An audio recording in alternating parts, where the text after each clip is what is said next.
Hello guys, welcome back to my channel. Today we have a baked chicken mac and cheese creamy goodness going on. Look at that. Oh my god, scrumptious is what we have here.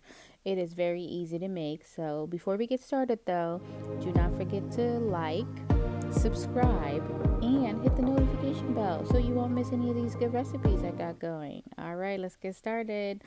Put your chicken in a buttered pan, some black pepper.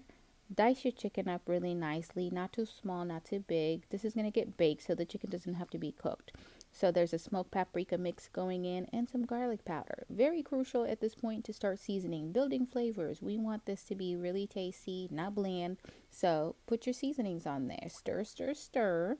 And all we want to do is just give this a nice color.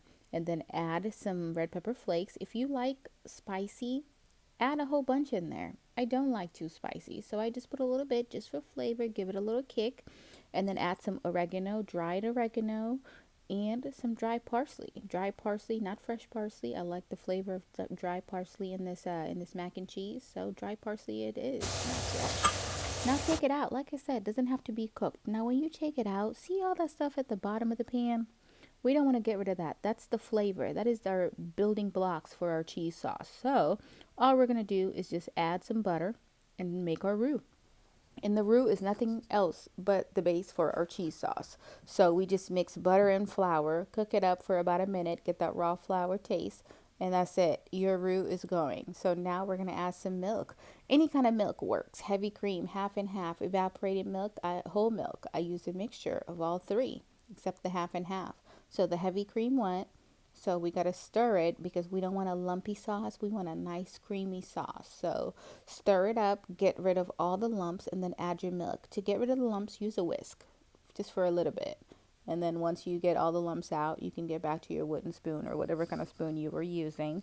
So now we're going to add our cheese sauce because what's mac and cheese without cheese? Add our cheese. Make the cheese sauce. So we got Italian cheese, triple cheddar. You can use whatever you want. Sometimes I even put cream cheese on here. And then we're going to also add some American cheese because I like the way American cheese makes this taste. A little bit of butter, not too much. We want a nice smooth finish. The butter gives it a nice silkiness, so we're going to add a little bit, not too much. We don't want a heart attack. But we do want it to be tasty. So now add more milk because as you can see, this is very thick. And when you put it in the oven to bake it, it's going to be even thicker. So add some more seasonings. Again, do not be afraid to season your food. Add some more oregano. Just taste it. As you go, taste. Dry parsley will go in too. And then your chicken. So now we're pretty much just like assembling. This is an assembly line. Cheese, chicken, seasoning, and then mac and cheese. The mac to the mac and cheese goes in. Take that ice cube out. We had to chill it so it's remained al dente. Fancy word, al dente.